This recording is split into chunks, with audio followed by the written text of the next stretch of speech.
A Super Bowl champion. The Green Bay Packers have won the Super Bowl. The Packers' all-time leading scorer. A game winner for Mason Crosby. It's time for the Mason Crosby Show with Mitch Nellis, presented by Verizon, the official 5G network of the Green Bay Packers, on the Wisconsin Sports Radio Network, powered by the Potawatomi Sportsbook, and on the free Odyssey app.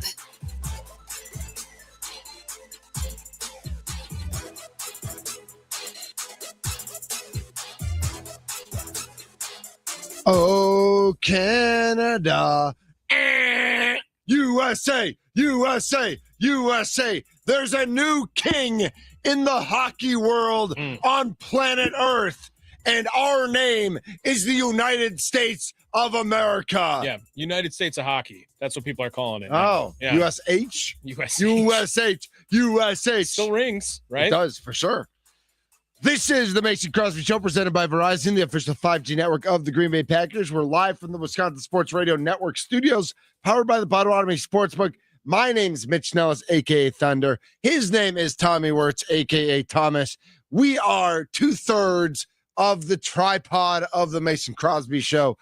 Mason Crosby is still under the weather. We wish him fluids and hydration and throat lozenges as he gets better from the flu. The hope, of course, is that he is back tomorrow, and hopefully we'll see him. We've got hockey talk today. Nick Osen's going to talk Badgers with us. We'll do a little Thunder Watch. We'll talk some Bucks. We'll talk some Brewers. We'll talk some hockey, all sorts of things on today's show. I didn't have an alarm go off yesterday morning. I have a lovely, wonderful partner in life, who often wakes up like at 5 a.m. Sometimes it's 6 a.m. And if we're really lucky, she sleeps into almost 7 a.m. You're lucky if she sleeps in that late? Okay.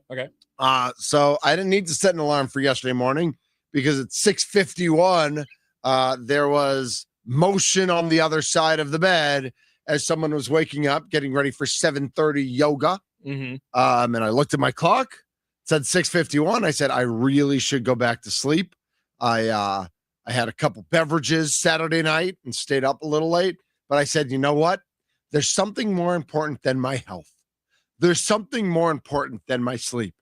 There is the country that I live in, where I was born and I raised my children, and I wave that flag proudly as the United States men's hockey team took to the ice in Milan to take on the Canadian national team once again in a gold medal match. I wonder how many people didn't really realize that the U.S. had not won since 1980. Me included. Yeah.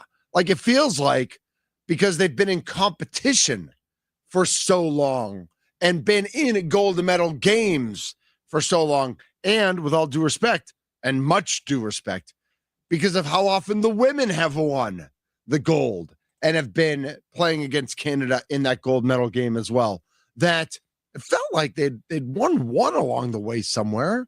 Like a lot, like, you know, I know 2010 in Vancouver was the loss. Took the Canadian team, and I just talked about that on 9 to Noon with Kuhn, how great that would have been if they had won in Canada. Yeah, there we go. But for the first time in 46 years, for the second time in my life, the United States men's hockey team are gold medal champions. Oh, dude. I just want to normalize Freebird as much as possible. I mean, unfortunately, how's it not normalized? Like, what do you mean? It's a 9-minute long song that has like but 30 everyone seconds. Screams Freebird in every concert. Like, I'll go to an Eminem concert and be like, Freebird, and Eminem will be like, he'll go double bird. How many people just yell Freebird at a concert not even knowing what it means? Probably a lot of people. But that game was awesome. Jack Hughes getting sticked in the face and then being the guy nailed, who ultimately goes out and scores the game-winning goal. Hellebuck, I mean, what a day behind the net, or in front of the net, rather. He was unbelievable. He was unbelievable. Like, he was because if you, whether you know puck or not, if you watch the game, you know that Canada outplayed the United States in the game. Sure. Not goal scoring, which is the end of the day, but speed, time of possession, shots on goal was way out of whack. The Canadian team was the better team on the ice, except for where it counted. And except for the goalie was unbelievable. As we say, standing on his head, had to make some unbelievable, that save he had on Taze, when Taze had the open net and he just threw his stick at it, was just next level. Yeah, here's the save. For Canada. Here's Mitch Marner. Marner towards the net. Oh, Taves had a wide open goal. Put it through the crease. Let's take a look. Marner looks for Taves on the backside. That puck is going in. He got the paddle boosh. Wow. He got the paddle boosh. I mean, it was crazy. So I had some friends in town this weekend, and you had some friends from Minnesota, so they probably know puck. Well, like 7 a.m. was appointment television. Yes. Like it was, hey, we're going to go a little bit less hard this Saturday because we are waking up to watch this. So I had a Minneapolis guy and I had an Upper Peninsula guy in there, and that's like all they do is they love hockey. And it was a great game. It was fantastic. I think there was a text that came in earlier today, and we didn't read it on the Inside Wisconsin Sports Show this morning with Josh and Tommy Mondays, I guess here. But I like Tommy Mondays. You should be on every show on Monday. On Monday, you should just do 6 a to 6 p every Monday. Every Monday, 6 a to 6 p. But then the rest of it, you just do Mason Show. That game was better than the Super Bowl. The game itself. Okay. And that was the text that came in. Okay. And I realized, yeah, it was. I think it was a more entertaining product to watch than this year's Super Bowl was. And you remember how much we got into Four Nations last year too.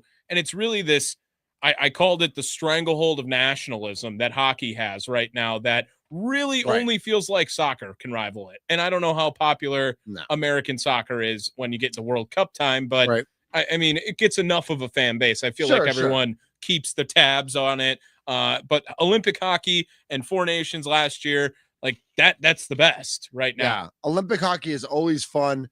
I guess in a vacuum, you would say that the hockey game yesterday was better than the Super Bowl. On no planet that I live in as an American is even Olympic hockey comparable to the Super Bowl. For sure. I completely understand. So I mean, I don't want to belabor this point, but is a buzzer beater in high school basketball better than the Super Bowl because it was a better game? Like the Super Bowl sucked, right? As a sporting event. But there was a lot of excitement and appointment television around this too, whereas there isn't the same argument with a high school game for the masses like we have. Yeah, I agree. But I think even more is like just the excitement that we build around this hockey match every 4 years. And we do. We did it 4 years ago, we did it 8 years ago, we did it 12 years ago. Going back to 2010 when it was 16 years ago, like hockey's exciting as a sport. Hockey's exciting as a sport. The reason hockey is so much better than soccer is because in soccer, you have goal scoring opportunities every few minutes. Every few minutes, there's a shot on goal. In hockey, every 10 seconds, there is a scoring opportunity. And the fact that you can have a game 2-1, 3 total goals, but you have a shot on goal every 10 seconds, every 30 seconds, there could be a dump in, there could be a breakaway, there could be a scoring opportunity so often. The game is so fast and moves so quickly, and one mistake changes the entire complexion of the game. It's such a fast game that it really is exciting. But again, for most Americans, it's exciting once every 4 years, and I'm okay with that. Sure. I know that hockey used to be one of the big four, and I fully would argue and agree with that. There are now 3 major league sports in America, and hockey is like 1B, and then soccer is 2A. Is golf more popular than either of them? No. Okay. No, golf is still niche. Like there's still a lot. Like golf is hardcore for the people who like golf. Sure. Kind of like hockey. Yeah. But millions of people could not care less about golf. Sure, but I feel like that's the same about hockey during this time as well. Yeah. So golf could I think golf could especially be 2A. Soccer in this country too. Like millions just don't even no shot. But I would say I still believe it's the three majors, then hockey, then golf and soccer. But have we really had anything comparable? Is this because like hockey was like generally considered a big four that it feels so accessible to come back into it when you want to? Yeah. Is that helping it out? But like it's accessible because it's in the Olympics and because there's not a lot of competition in the Winter Olympics. There's so many fewer sports. Like somebody said to me yesterday, why isn't basketball a winter sport? They play basketball in the winter. And I'm like, you're right. Like they do, but half of Summer Olympics is indoor sports anyway. It's not like they do gymnastics outside. Gymnastics could be a winter sport. Well, then the NBA wouldn't be able to play too. Right. Yeah. But if the NHL is going to take off, the NBA can take off too. Like who cares? Well, and that's a point I also meant to bring up with Josh here, where it's the Mason Crosby Show. We are presented by Verizon, official 5G network of the Green Bay Packers. I don't understand necessarily if it's maybe just the competition disparity. I've never been that excited to watch the USA win a gold in Olympic basketball like that. Well, yeah, I mean that's all. It's because you expect them to win. They're never an underdog.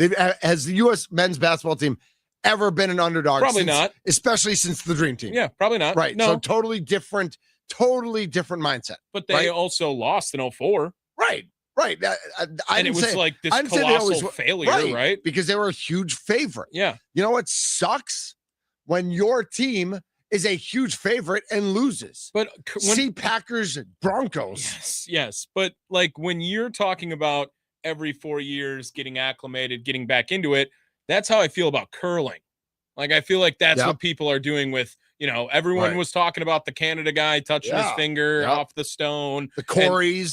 The Corys. Yep.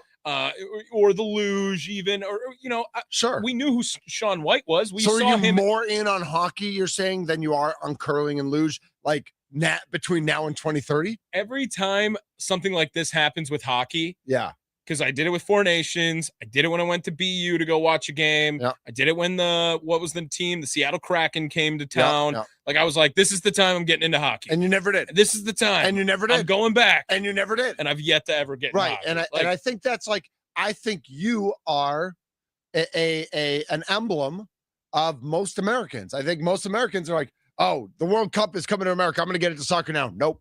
Oh, we won gold in hockey. Oh, I'm going to get into hockey now. Nope. Like you appreciate hockey more. You're excited that they won, but you're not getting into hockey. Would you see a growth in hockey if there was a team in Wisconsin now, Mitch? Because I know you wanted to get to this point. I do. No, I mean, if there was a team in Wisconsin, it would have meant there was a team in Wisconsin for the past 60 years, and we'd already be into hockey. We're not into hockey because there is no team in Wisconsin. And I would also argue, so I've argued this for years. Shout out the Admirals, by the way. Absolutely. Milwaukee has a professional hockey team. The Wisconsin Badgers are a top hockey, whether they've struggled at what, despite their struggles over the past couple decades, they are a top flight hockey program that exists in the state of Wisconsin. But with all that, you like, I know the Packers are in Green Bay, but it's not like Green Bay or Madison are going to have an NHL team. Right. There would have had to have been an NHL team in Milwaukee. And we all know the long stories of that the Blackhawks blocked a team from being in Milwaukee, and that the Bradleys, the Pettit family, tried to get a team in 87 and were close and then decided not to as they were building the Bradley Center.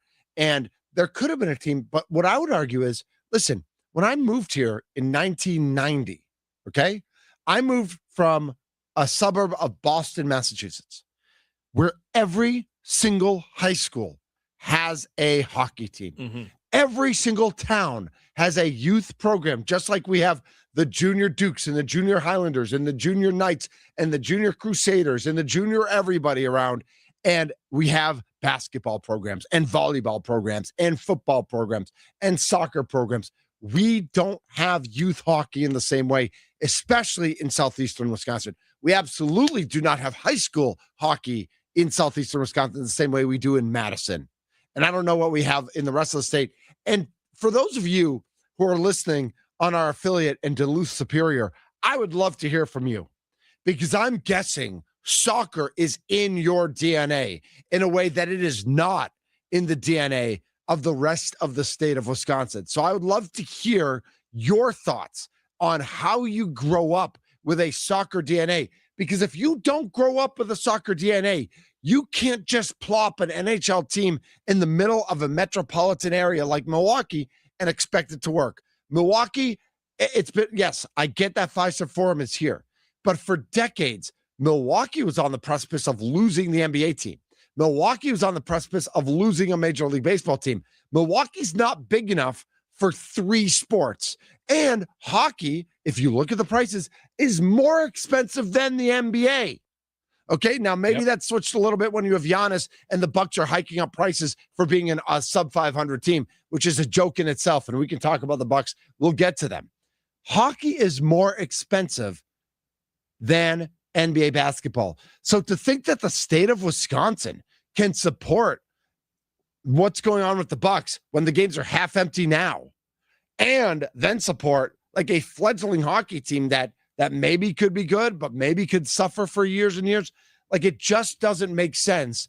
414-677-1250 is the phone number. You can find us on YouTube and on Twitter at WI Sports Radio. You can leave your comments there. And I love hockey. Like when I moved here again, I would have loved if there was a team in Milwaukee playing against the North Stars and the Red Wings and the Blackhawks, playing against, where the Bruins are coming to town once a year and the Whalers are coming to town once a year and all the teams that used to exist. But having that, the Rangers and the Islanders and the Devils and the Flyers, and having a cool experience here in Milwaukee, that would have been great. But that's not our reality. It's just not. And there's no way anyone can convince me, unless Milwaukee 80 years ago decided that hockey was going to happen, both NHL-wise, but more youth-wise, more high school-wise. The fact that it doesn't exist means it's not. It's just too hard to make it exist at this point. Well, and maybe Mike Tirico can inspire the next generation. Because of a drought that almost lasted a half century, those teams are revered. They are held on to forever. And what happened today doesn't take away from the greatness of those teams or the meaning that those teams have in U.S. hockey. But what you saw today was the build of a generation, inspired perhaps by that team that lost in 2010 in Vancouver to the Sidney Crosby golden goal in overtime, or the team where TJ Oshie had all those shootout goals in 2014. That's when these guys were doing what you're doing, watching on TV. And they were young, and they were living the dream. So for all the young people out there, not just the hockey, but all the Olympics you've watched, those dreams are formed now. Go chase them and go get them. Because our country loves sports, and it brings us together unlike anything else. And if you didn't know that, if you haven't been watching the last 2 weeks, you saw it in Team USA Hockey, winning the gold over their arch rival Canada here in Milan to wrap up these 25th Olympic Winter Games. I mean, Tirico's the best. He's the GOAT, man. Like, he's so unbelievable. I said so that good. We had it on yesterday, and he was done. And I said to Mrs. Thunder, I said, he's unbelievable. Some thoughts. 715 says Mitch is a true American. I'll take it. 414 says soccer does not have a viable shot on goal every few minutes, which I said. And quite frankly, neither does hockey. And either sport would greatly benefit from a wider goal area, which would result in more plays and movements of the ball resulting in a score. I think the speed at which hockey's played, I do think there are, legitimate goal scoring, no. But the fact that the puck is played around the net so much, I do think makes a difference. I would be interested. I don't want to see average hockey scores be 7-4. Yeah, no, I'm not asking for more goals. Yeah. I'm not asking for more goals. I am in soccer.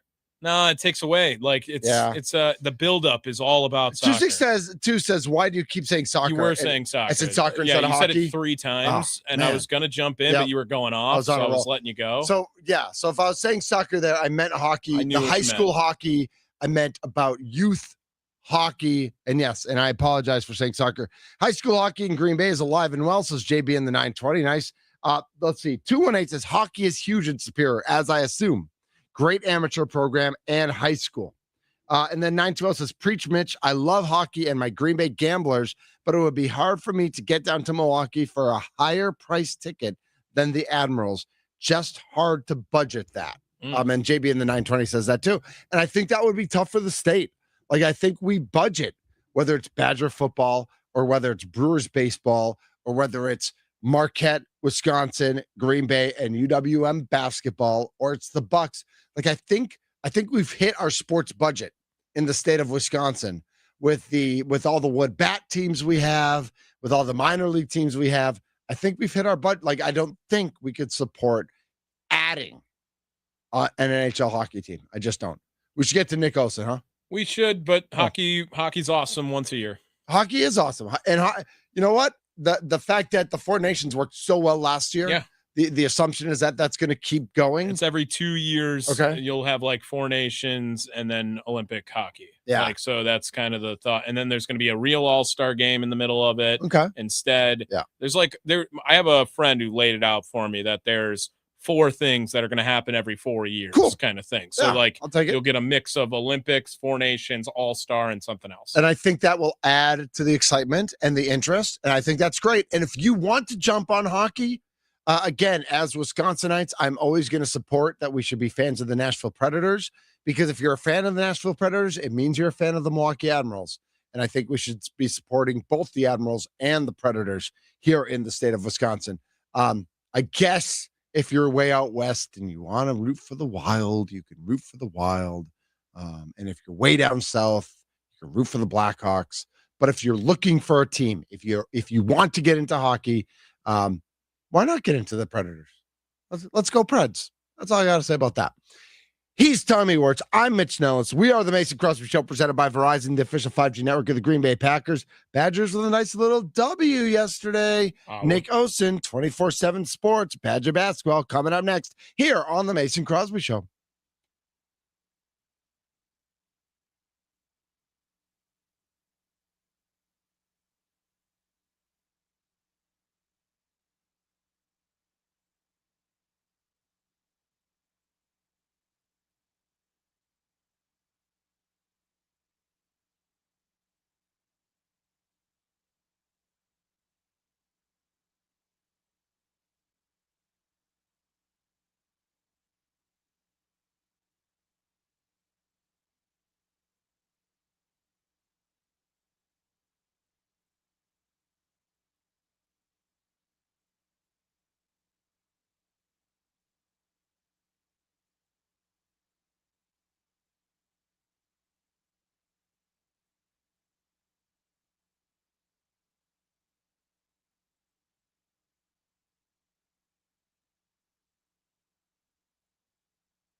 This is the Mason Crosby Show. I'm Mitch Nellis. He's Tommy Wirtz. Tommy, how's your weekend? I had a great weekend, man. Nice. I had some boys in town. Yep. We're going to get more into that later on in the hour. Perfect. But I just want to make sure that, like, I know the hockey game went well, but, like, I know you had a thing Saturday night. I had to show off Milwaukee, and you guys can judge how I showed off Milwaukee. Awesome. Cannot wait.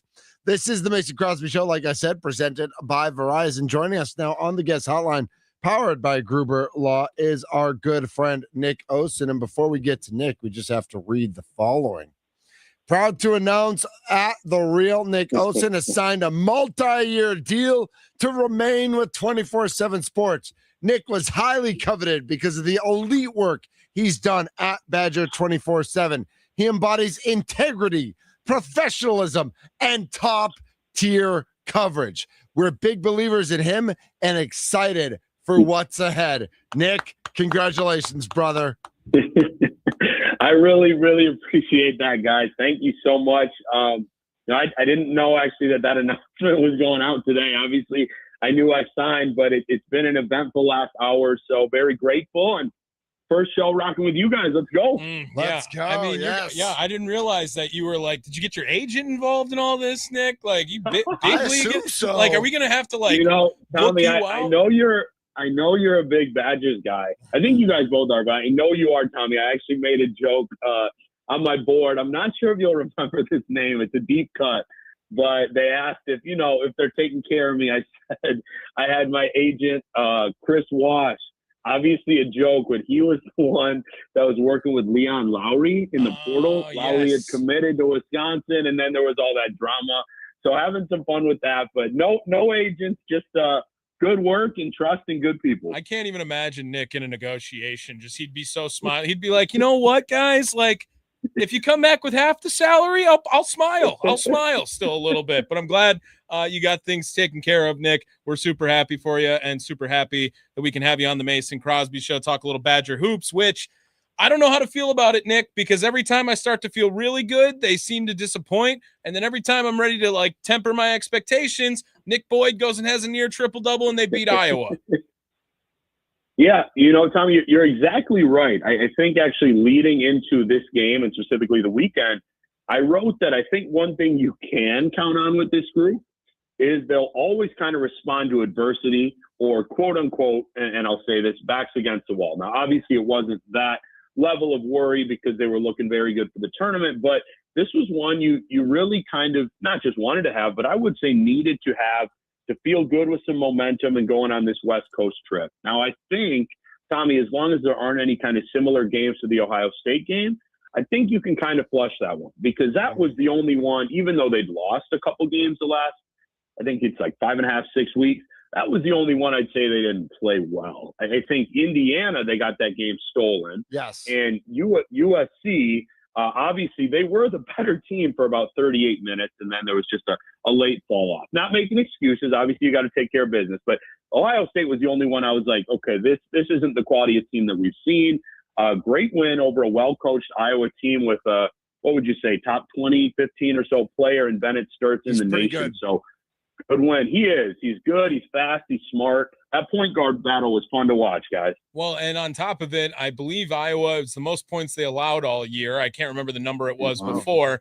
And the Badgers are now still undefeated if they score 80 points in a game this season as well. Get to 80, huh? Nick Boyd, 27, 9, and 10. He was unbelievable. He was great. Unbelievable. An off day from Blackwell, but ultimately, But Mitch, Nolan stepped up. Both of our guys that we kind of say are the unsung heroes, Mitch, it's Nolan Winter. Whenever he has a double-double, they seem to go off. Well, he didn't have the 10 boards, but Austin Rapp, like that guy, he's just so important. Austin Rapp can be Austin Rapp, they could be dangerous.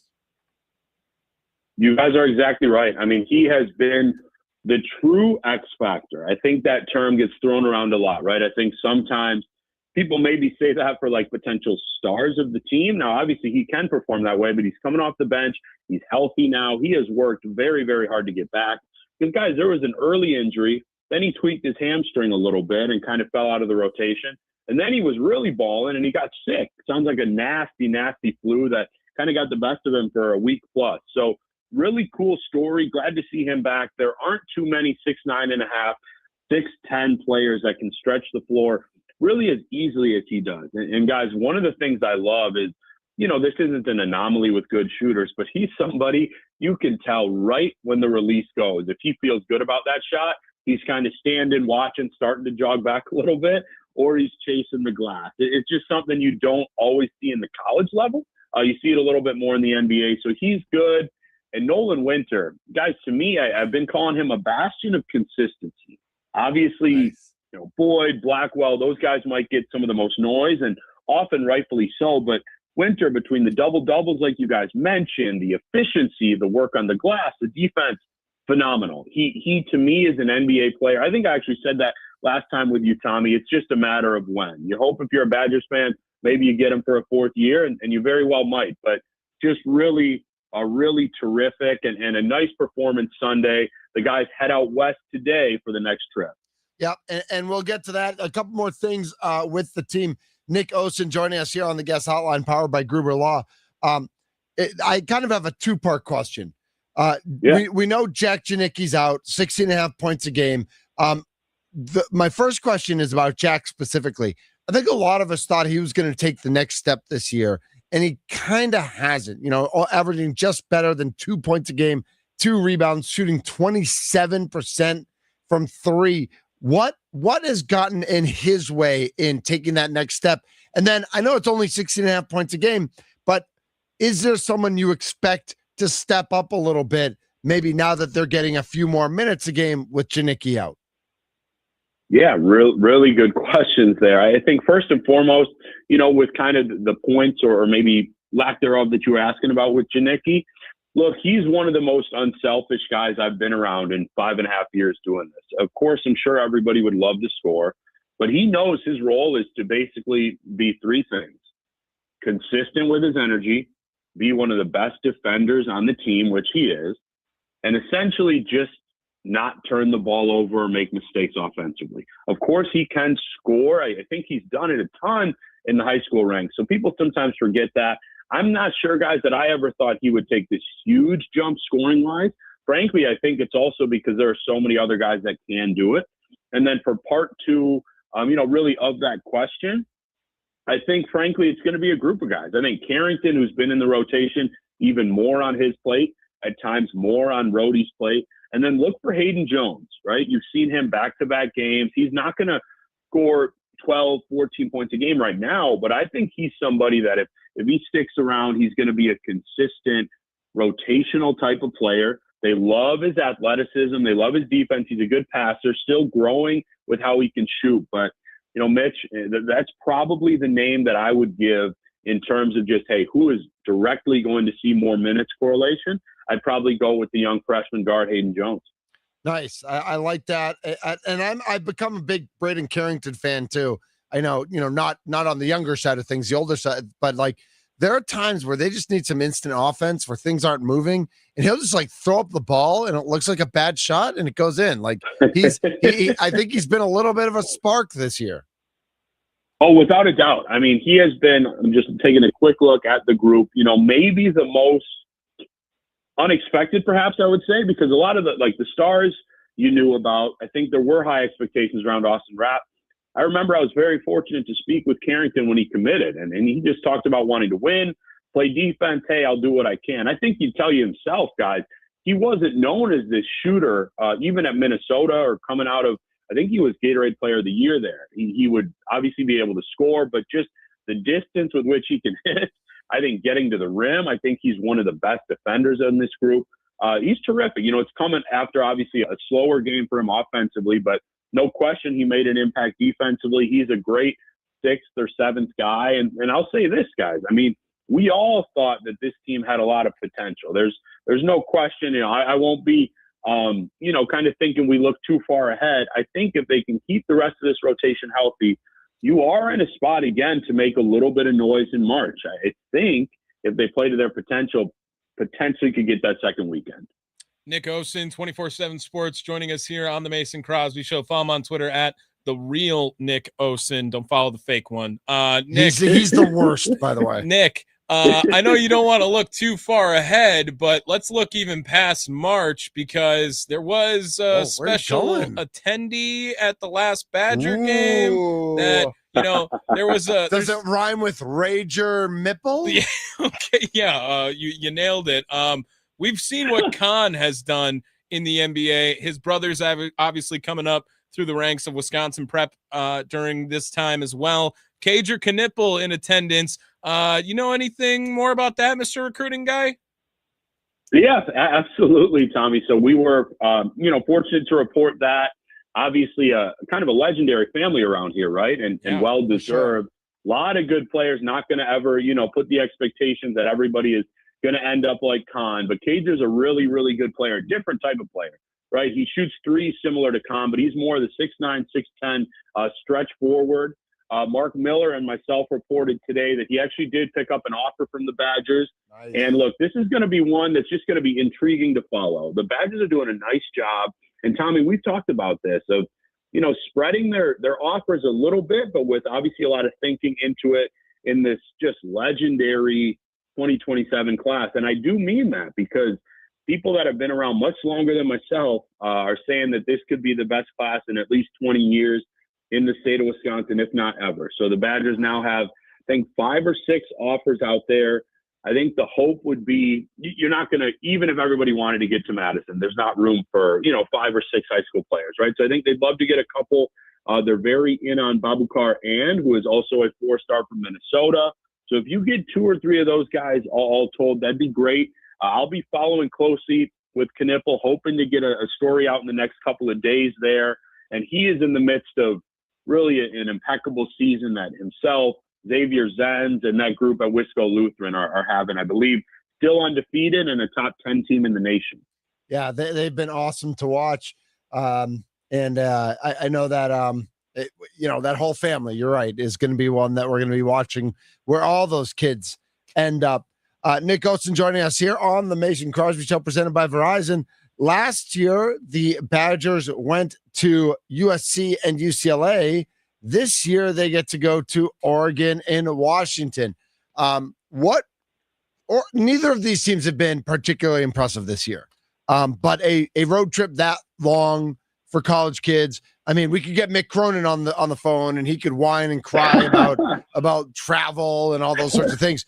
But there are some challenges involved. What do the Badgers need to avoid in order to have the type of road trip they think they deserve going out to Oregon and Washington?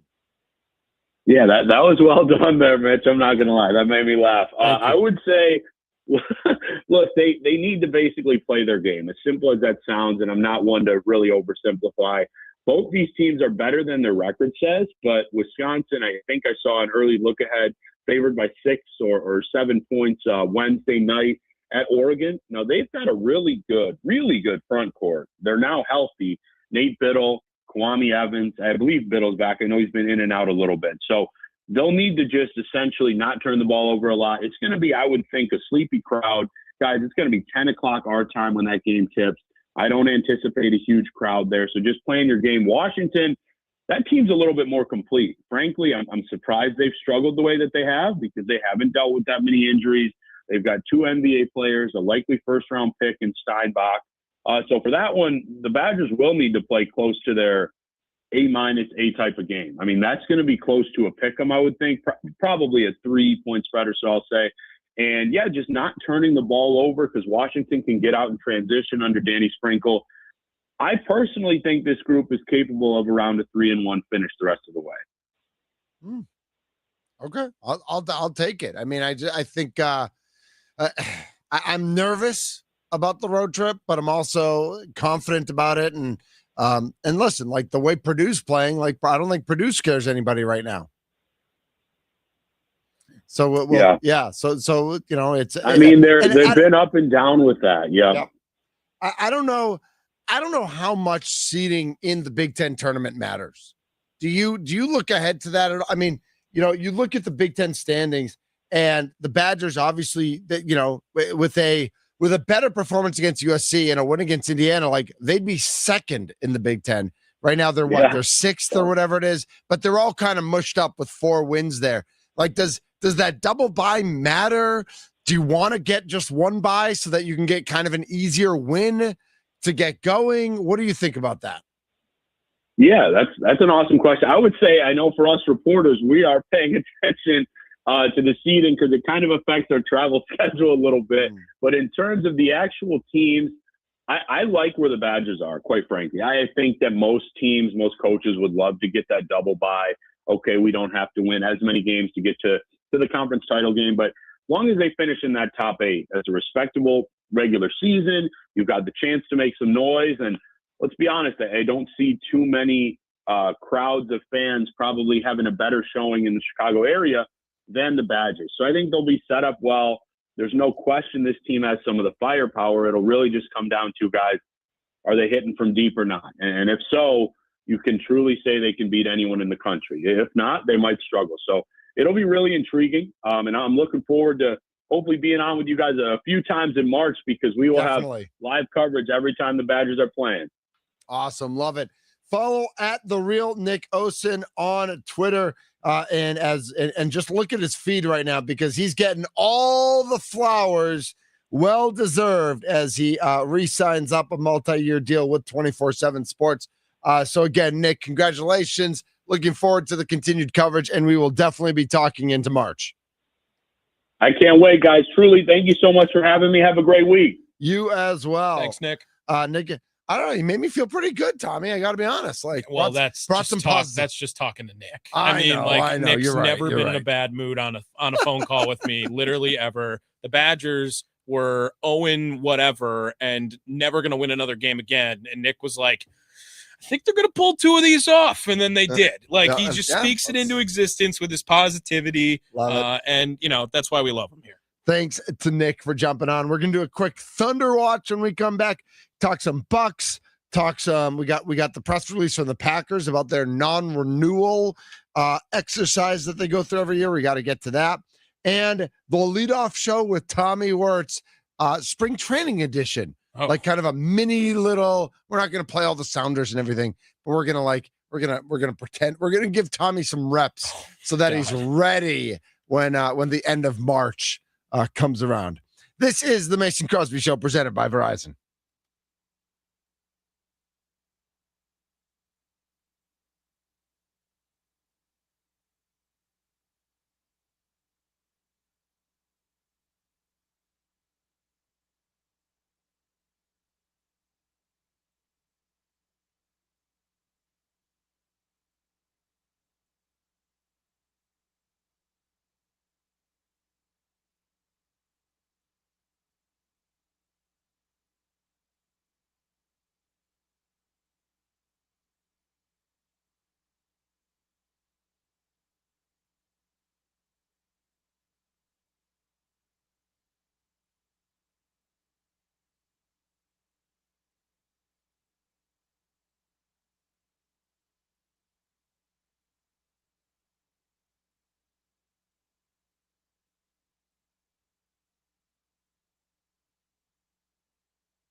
This is the Mason Crosby Show. Again, our thanks to Nick Osen from 24/7 Sports and Badger 24/7 for jumping on with us, talking about the Badgers' good win against Iowa yesterday, 84-71, the upcoming road trip to Oregon and Washington. That'll be their first time there. Last year, they went to L.A. to take on UCLA and USC. This year, not the first time ever, but their first time since Oregon and Washington have been in the Big Ten. My name's Mitch Nellis. His name's Tommy Wirtz, and we got a couple minutes here, so we thought we'd jump into Thunder Watch with the assumption that Mason will be here the rest of the week. I don't know. Who knows? Nobody knows. He's just got the best schedule in the game, bro. Yeah, Luke Fickell, Doc Rivers, Chris McIntosh, Giannis, Rashawn Gary, Miles Turner, Jimmy Haslam, concessions prices at Pfizer Forum, Brandon Woodruff, Shaka Smart, the latest edition All right. of Thunder Watch.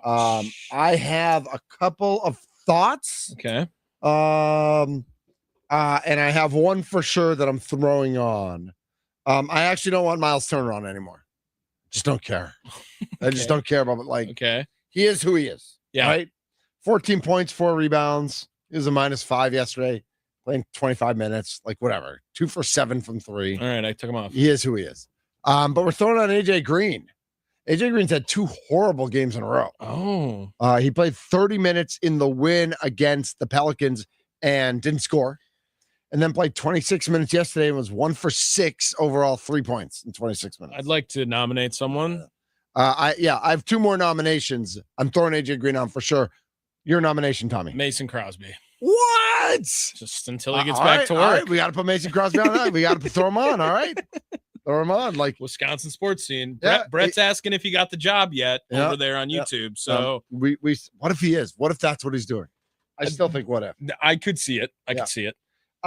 Let's see. 920 says Doug Gottlieb's temper on Thunder Watch. No, I like it. I like the fire. Yeah, we're all for it. I've got 2 people I want to throw by you real quick. I know we got a minute left here. Joey Ortiz and Garrett Mitchell. Ortiz more from some negativity and he's got to perform. And Garrett Mitchell just dude, you got to get healthy. We got to see something from you. We're keeping our eye on you. We're watching you. I don't know that I need them both on this week, and I don't know that we're going to learn a whole lot about them, especially Garrett Mitchell. Is he even playing yet? Are they they're going baby steps with him, right? I like the Joey Ortiz pick because everyone I talk to is saying Joey Ortiz turnaround season. Oh, really? So, very common reverse season pick right now, and I'm yet to get to that point. So I am in full support of Joey Ortiz. All right, let's throw Joey Ortiz on Thunder Watch.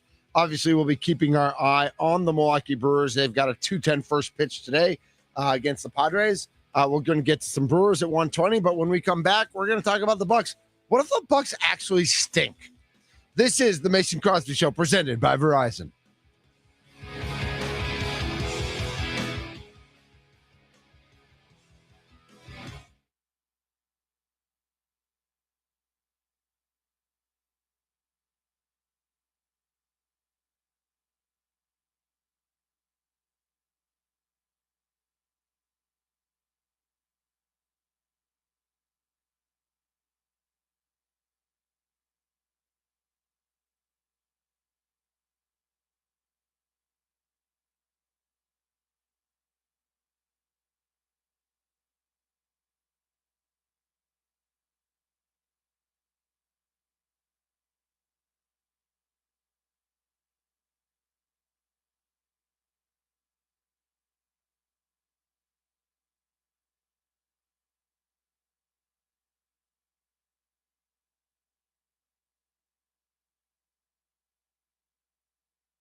A Super Bowl champion. The Green Bay Packers have won the Super Bowl. The Packers' all-time leading scorer. A game winner for Mason Crosby. It's time for the Mason Crosby Show with Mitch Nellis, presented by Verizon, the official 5G network of the Green Bay Packers, on the Wisconsin Sports Radio Network, powered by the Potawatomi Sportsbook, and on the free Odyssey app.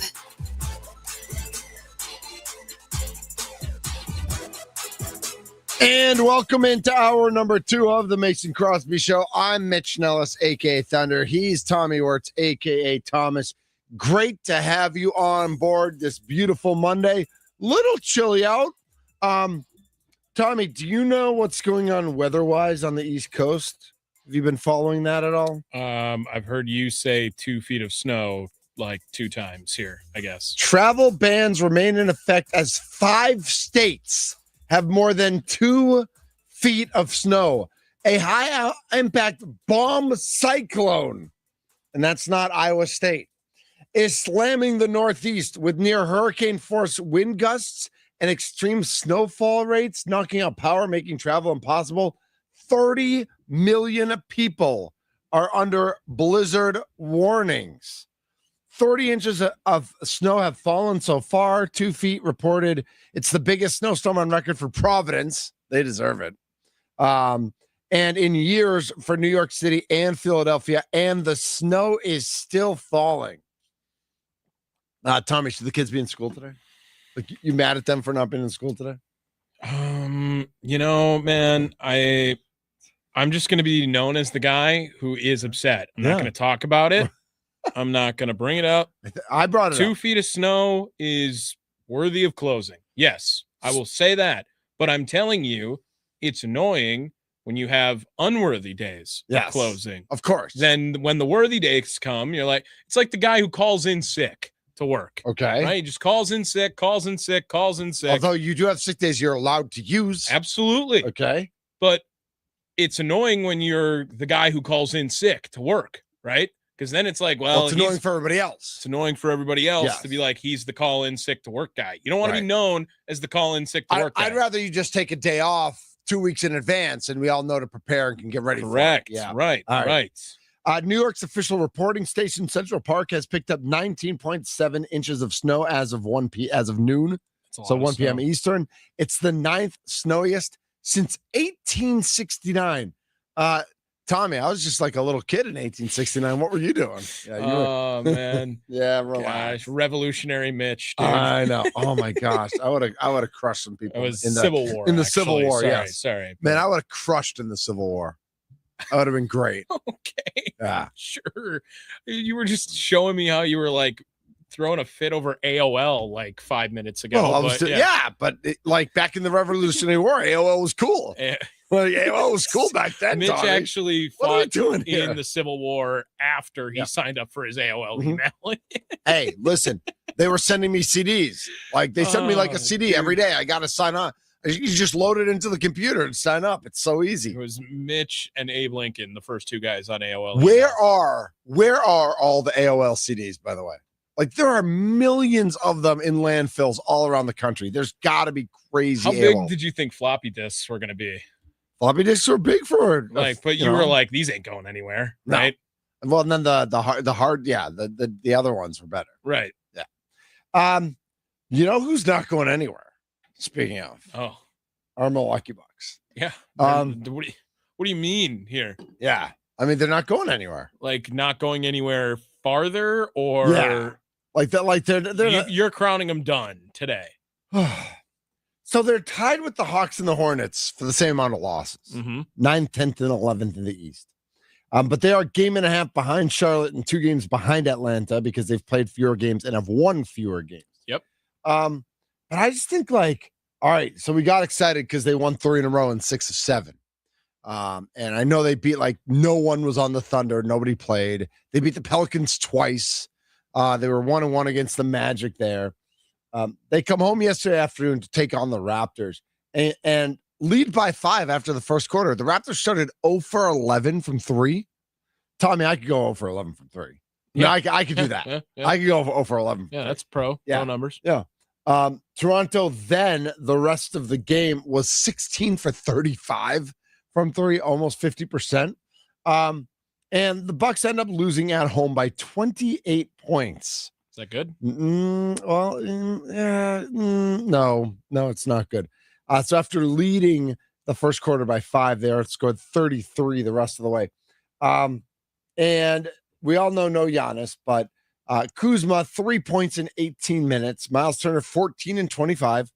Kevin Porter Jr., 21 points in 31 minutes, but a team, a starter high, minus 16, plus minus. 8 for 11, 10 assists. AJ Green, 26 minutes, 3 points.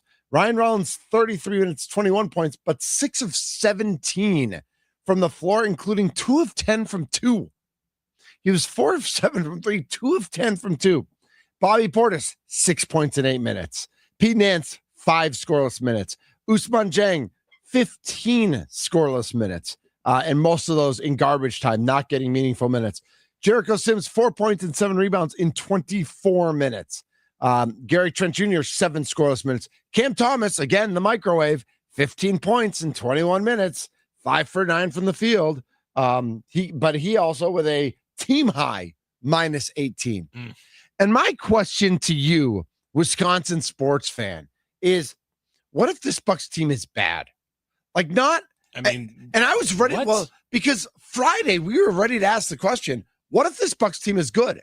I talked to people over the weekend before this game on Sunday who are like, they've won 6 of 7. They've won 3 in a row. What if they're actually pretty decent now that they made the deals for Thomas and Dieng, and then Giannis can come back, and instead of standing around watching Giannis do things on the court, this team can play with this energy, and this backs up against the wall, and they can do all these nice things now that they have a better roster, and then Giannis comes back, and the Bucks are just a game out of the play-in, and they could win a game or two, even get to that first round series, even if it's the 1-8, even if they get swept by Detroit, they get a couple home games and makes them think that they're going to be better into next year. And my question is, like, what if they stink? Like, what if what we saw yesterday, what if that's the Bucks? What if they can't play well together? Listen, this one, Toronto had 34 assists. The Bucks had 18. Toronto had 6 turnovers. The Bucks had 17. So the Toronto Raptors yesterday, 34-6 assist to turnovers. That's almost 6-1. The Bucks were 18-17, 1-to-1 ratio. That's it. Like, that's, you can't even play on the playground with those numbers. That's so bad.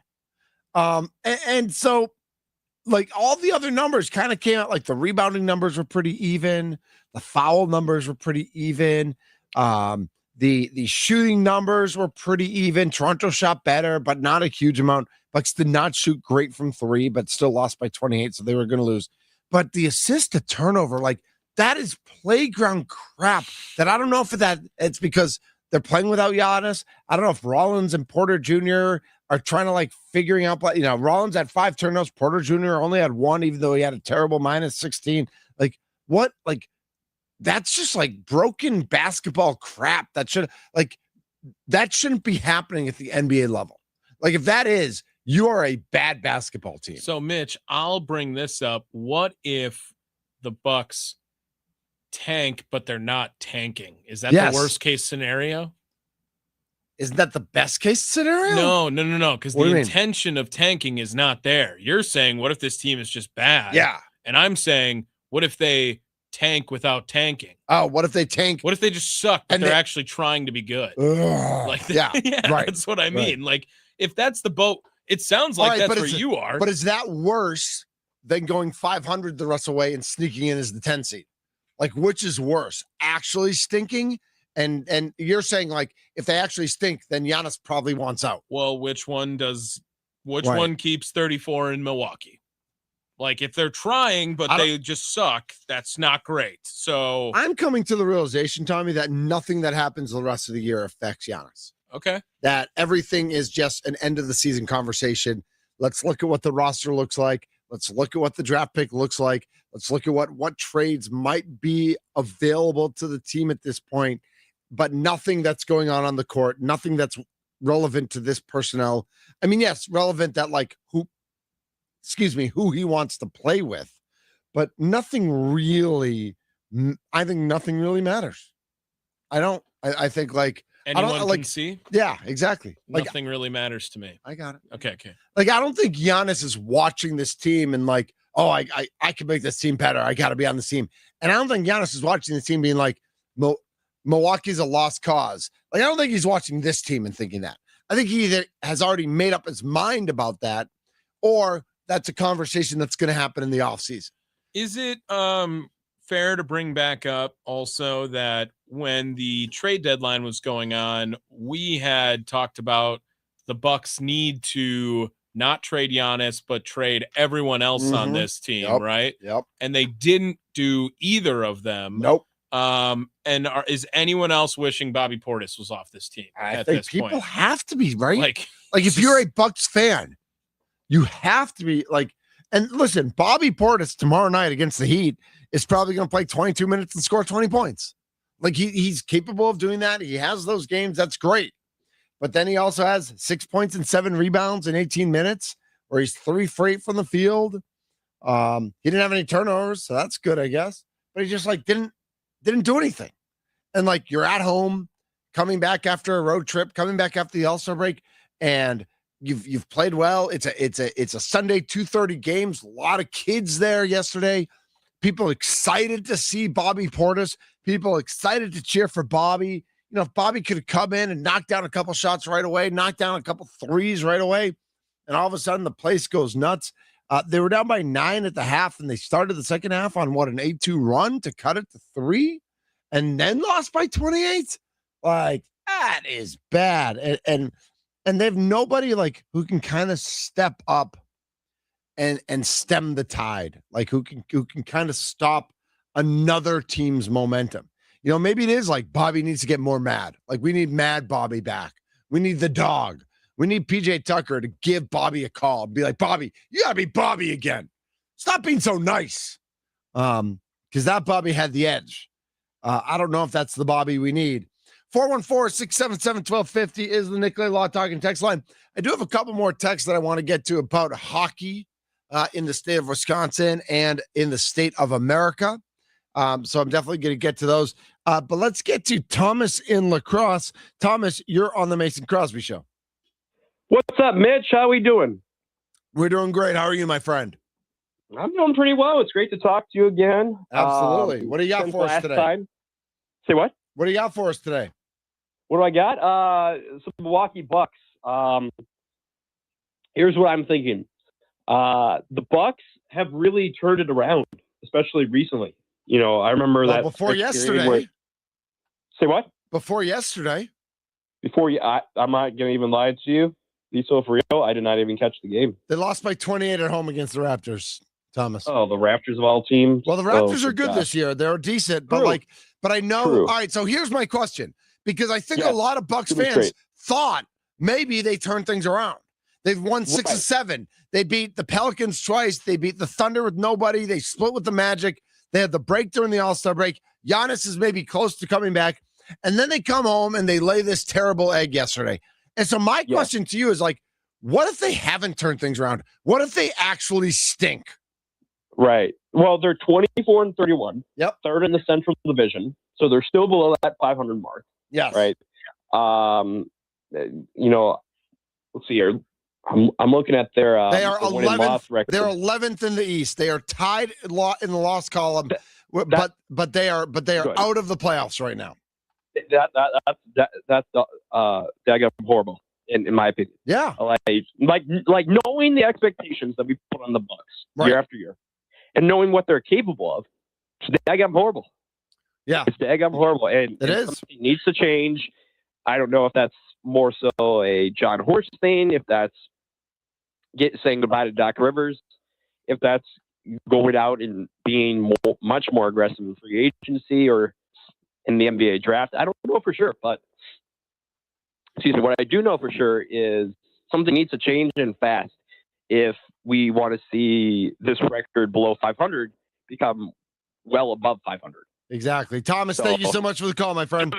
You bet, Mitch. Have a great rest of your day. You as well. Thomas jumps off. You can jump on 414-677-1250, 414-677-1250. And I just think like what if they're not good? And we kind of thought they were good because they won 6 of 7. And what does that mean for the rest of the season? What does that mean for Giannis? Yesterday, I was playing poker with a guy who is friends with the vice president of global sponsorships for the Milwaukee Bucks. Thomas, there's only one thing that matters to this guy at all, ever. And it's Giannis, right? You are the VP of global sponsorships for the Milwaukee Bucks. Nothing matters except Giannis. And so I don't know if this roster keeps Giannis. I don't know if Doc Rivers keeps Giannis. I don't know if John Horst keeps Giannis. I don't know if this ownership group keeps Giannis. I don't know if any of these things keep Giannis in Wisconsin. I don't know if he's already gone mentally. I don't know if he's still all in mentally and wants to make it work. I don't know those answers. But this team might just stink. And that, like I argued before the trade deadline, like I kind of want them to stink because I want a better draft pick, but they don't really have much wiggle room with the draft pick either. If you look, they're kind of in their own zone. Like they're a few games better than the bad teams, and they're a few games worse than the next level. Mm-hmm. Like they're kind of in their own place. So I don't have an answer, Bucks fans, for what the Bucks should be doing, what the Bucks need to do. I know there was a lot of anger yesterday that Ousmane Dieng didn't get more meaningful minutes. And it seemed like he got those minutes when Bobby was out or Miles was out or Kuzma's numbers were limited. They just got to play better, and they have to start planning for the future. They have to start planning for seeing what they have. Is Dieng going to be a contributor? Is there a chance? Like he came out and he played so well, and then it's like, oh yeah, but he's not really. Is it that he stats on a bad team? Is it? I don't know the answers. I don't know what this team's supposed to do. I don't know what they're supposed to do with KPJ. I don't know what they're supposed to do with Ryan Rollins. I don't know if you build around them or you use them as pieces to get better pieces, to get more veteran. I don't know. And that's what's so bothersome right now, because we also don't know what Giannis wants, and we don't know what Giannis needs, and we don't know what's going to get back to winning, because this is not a winning basketball team right now. 414-677-1250 is the number. Tommy, are you ready for some leadoff show? Yeah, I got a new hat. It's a beautiful hat. I like it, right? Black on black? I went to the team store this weekend. You went to the team store? Yeah. Dude, hey, can you do me a favor? Mm-hmm. I mean, not that I was available because I was busy with the in-laws and stuff this weekend. When you're going to the team store, just give me a shout. I brought the out-of-town boys in there. We all baseball guys. Did they get some stuff? Everyone got something. Everyone got some gear? Everyone got some. Oh, my gosh. I love it. I'm so jealous. Went and had beers in the line of Google's barrel yard. Really? Mm-hmm. You guys did it up. Yeah. Well, I mean, show the baseball guys the baseball stadium. Kind of felt like it's obvious. Like low-hanging fruit, but it's also a big win. Yeah, for sure. He's Tommy Wirtz. I'm Mitch Nellis, a.k.a. Thunder. The Brewers play at 2:10 today against the San Diego Padres. Are you panicking yet, Brewers fans? The Brewers are 0-3. No, I'm just kidding. It's spring training. Nobody cares about the record, but we do care about the players. So we're going to talk some Brewers when we come back here on the Mason Crosby Show, presented by Verizon.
This is the Mason Crosby Show. I'm Mitch Nellis, a.k.a. Thunder. Badgers beat Iowa yesterday, 84-71. Raptors beat the Bucks 122-94. UW Green Bay and UWM drop league, Horizon League games.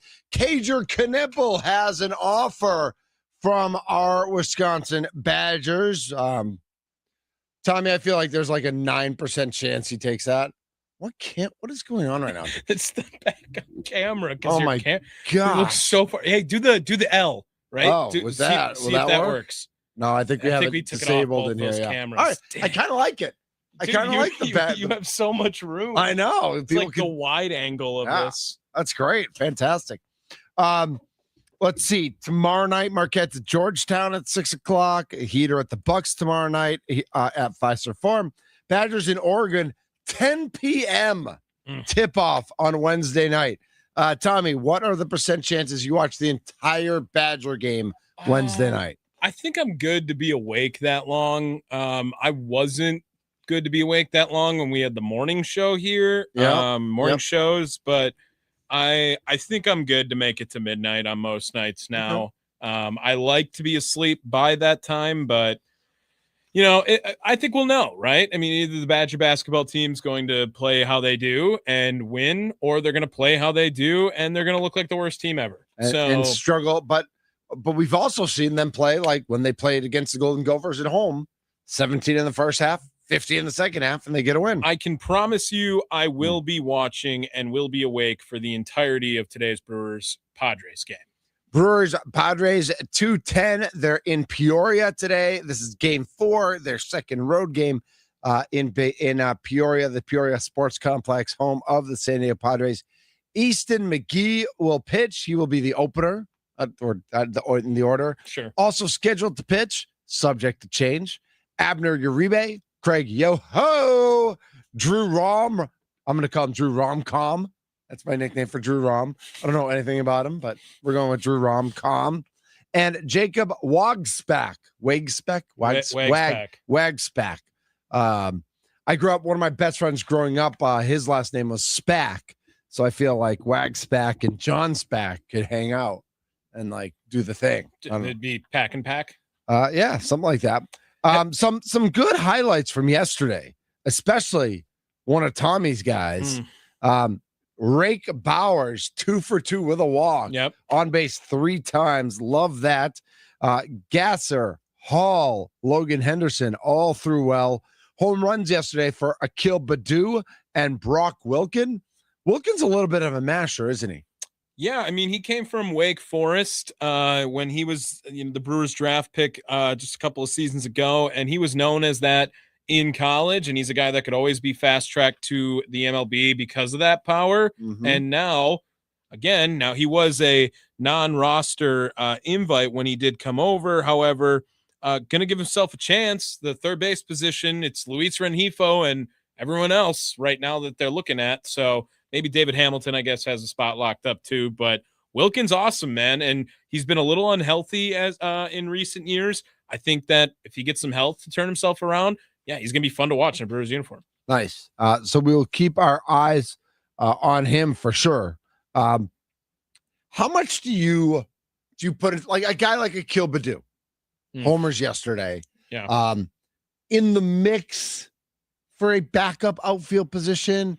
How much stock do you put into, like, if a guy like that has a big spring, he's got a good chance to make the roster? I think the example would be Vinny Capra. Right. Yep. I mean, Vinny Capra had an unreal spring last year. It was, you had to let him make the opening day roster at that point, it felt like, and he was competing. With Baddoo, it's weird because I don't know how many outfielders this team's going to have, right? Yep. It is lock him up with Jackson Churio, Sal Frelick, Garrett Mitchell, and Blake Perkins, right? Right. Feels like those guys have to be there. Now you also have Yelich, who can play the outfield, but probably won't. Does Baddoo get a chance to crack the opening day roster, and they're going to have 5, technically 6 outfielders? I don't think that makes much sense, to be honest. No. I mean, guess there's a chance for 5, but definitely not a chance for 6. Well, and it'll be a good guy to keep around for a position where we just named 3 dudes who over the last couple of years have been injured at times, right? I mean, even Blake Perkins missing some time, but Garrett Mitchell, Jackson Churio last year, Christian Yelich in years past. Like, it's not a position that hasn't avoided injury during this stretch either. Nice to have another guy like Akil Baddoo who's got some MLB experience that could be a part of it. I'm not sure if he gets if he doesn't make the roster, he gets released or anything like that. I think they got a 1-year deal done with him, so I think he's a part of the organization. Regardless, 414-677-1250 is the Nicolay Law Talking text line. Storylines that you're watching early with our Milwaukee Brewers, with the reminder that we are super early.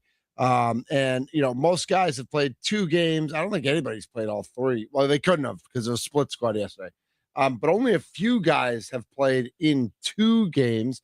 Again, the home runs by Baddoo. Brandon Lockridge apparently hit a bomb. In game 2 days, 1. In game 1. Well, the big story yesterday was ABS. Yesterday was ABS. All right, so fill us in. Brewers were 5 for 5 to start the game on ABS. Let's go. But noticeably, oh my God, another ABS when I was watching it. But was it quick? Quick enough, I guess. Okay. Yeah. So what are you mad at? Because I know it's not perfect. And again, it's the problem with the inconsistencies of the umpires already that annoys me. And if you see something like this happen in a Major League Baseball game. That was like JD trying to figure out Japanese last year. Yeah. Yeah. Here comes a challenge. Carson's going to challenge his breaking ball. We're back. He heard you. Like, you know what? Got to change it up a little bit. All right, we're at 15 seconds right here. I think we may have a malfunction in the ABS. Oh, no. Here we go. 20 seconds. On the big video board here in the ballpark. There's so much pressure on the replay monitor right now. Yep, and we're at 30 seconds. Come on. And if it doesn't work on the screen, now the home plate umpires have communication where they will get the call. Oh, yeah, they'll get it. 40 seconds. Come on. That's why they have spring training. Yeah, for robots even. Yep. 50 seconds. I think we need to come up with a more fun graphic. Yeah, let's MLB. think of something to talk about because it's a minute later. And what's the result? He's just waving it off. Yep, just gonna wave it off. Didn't even use it after all of that. It was a minute long right there until they were like, all right, we're done and it's over with. And I feel like I am becoming like this is my kids don't go to school sports take. You're becoming a little curmudgeonly here. Like this is old man screaming at cloud in baseball. But I just want to say I felt a little validated when that wasn't in the Brewer game, however. But the Brewers, they challenged 6 calls in the game, including the first pitch of the game, which they got correct. Won. They got correct. So the ump got the first pitch wrong. It is going to be there are going to be moments of it where you're like, oh my gosh. And it's not because you're mad at the system. I will say that. Like ABS in hindsight, looks great and it's going to help the product and it is making the correct calls. Right. Okay, good. Yep. I'm just saying from the purist side of when you learn baseball, to me, it gets annoying. And especially if it's going to be a bad umpire out there, you're going to feel that either whether it is at the system or at the umpire at some point. So I hear that. And I have to assume that there is a better solution when regular season games happen. If there's a malfunction, they go on right away. Right. Like that. It's like that there's a 20-second or 18-second clock, whatever the pitch clock is. And if they don't have an answer by then, they just move on. You retain your challenge, but you don't win this challenge. I also wonder if it will make umpires better. I do wonder if you're calling balls and strikes and knowing that your word is not the law, that there is this ABS, that you are more locked in. You are more focused. You are paying attention to things that maybe you've lost along the way on your way to become a major league umpire, and that you are paying better attention to what's going on. Yeah, and a couple of days ago from February 20th, Adam McCalvey, great article over at MLB.com covering your Milwaukee Brewers. The number one priority, according to Brewers as spring training play begins, was experimenting with the ABS. Okay. If you don't know about it, obviously it's coming this season. Time to read up on it. It says McCalvey. Murphy said, quote, "It takes time, and most importantly, it's situational. You have to understand the game situation. It isn't about you. You'll survive if a strike is called on you. That possibly isn't a strike. But there's a strategy to when to tip the helmet. This isn't a tool for you individually to save a strike. This is a tool for the team." One more quote. "I don't want to put a leash." How does that work though? Like if it because it's not like you can take time to strategize. Like you need to know before going into a bat, hey, you're not allowed to challenge this at bat. Murphy says, "I don't want to put a leash on anyone. I want all players to feel that freedom. But if a guy does it 2 or 3 times and he's 0 for 3 in situations that aren't good, then we can take away that privilege." Yeah.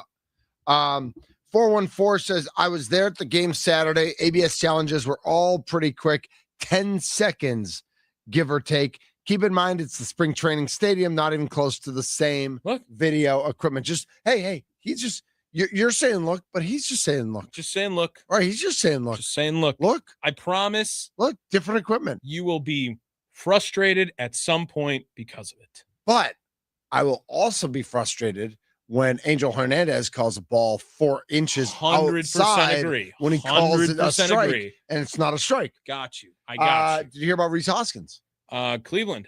Yeah. Good for him. Happy for him. Sure. Minor league deal. We'll see what happens. Yeah, But he'll make that. Come on. He's Rhys Hoskins. Michael Conforto, Cubs. That one's weird. What happened to that guy? Like, I feel like he was good. Well, you remember, I believe he took a year off, not the COVID year. He took a year off because he didn't like any of his deals and then waited.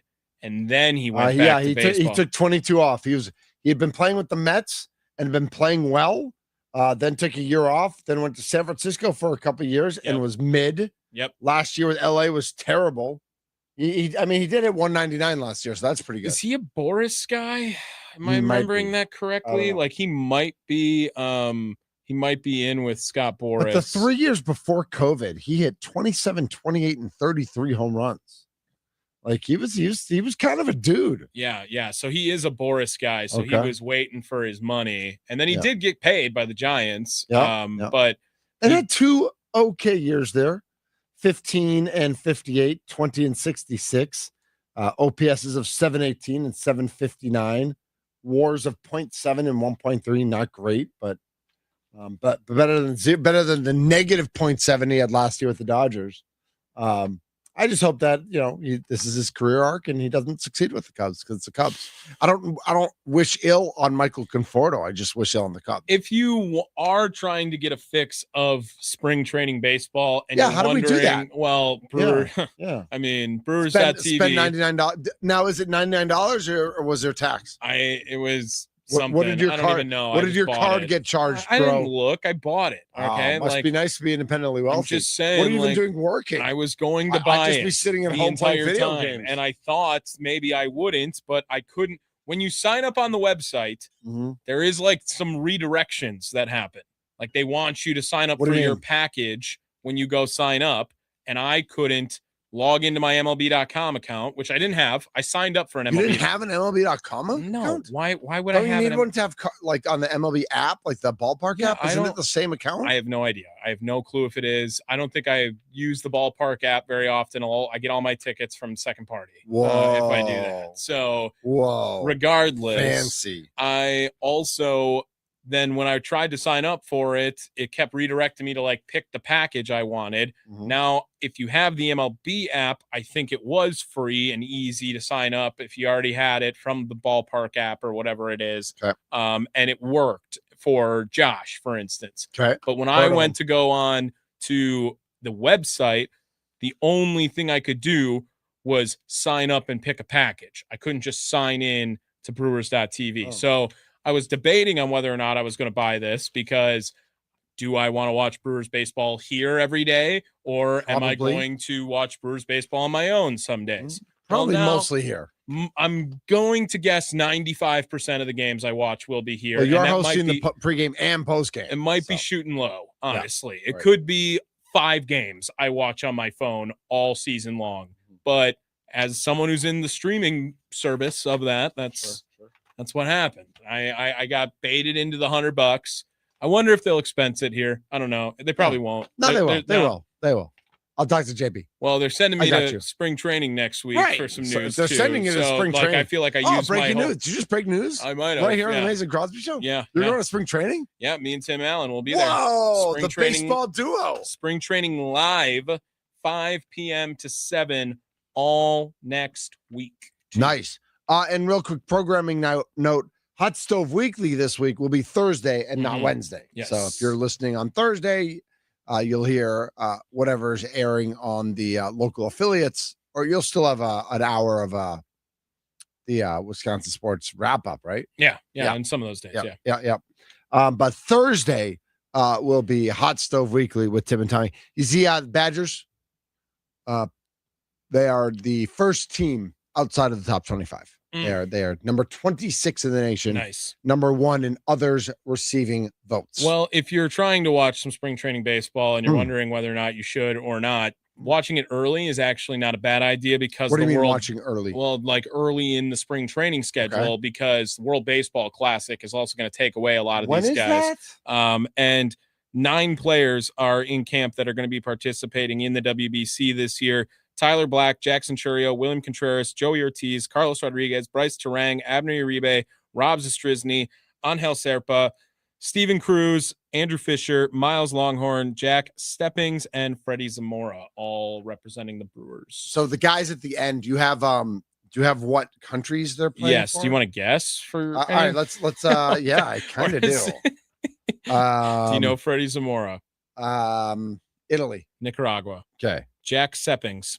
England. Yeah. Really? Nice. Yes. Oh, yes. Great Britain. No, I'm done. Dropping the mic. Okay, I'm done.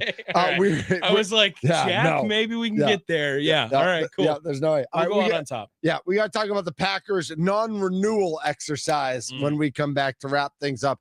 Send things off to Wisconsin Sports Daily, served up by Wendy's. He's Tommy Wirtz. I'm Mitch Nelson. We are the Mason Crosby Show, presented by Verizon.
This is the Mason Crosby Show. Mitch Nellis, Tommy Wirtz with you.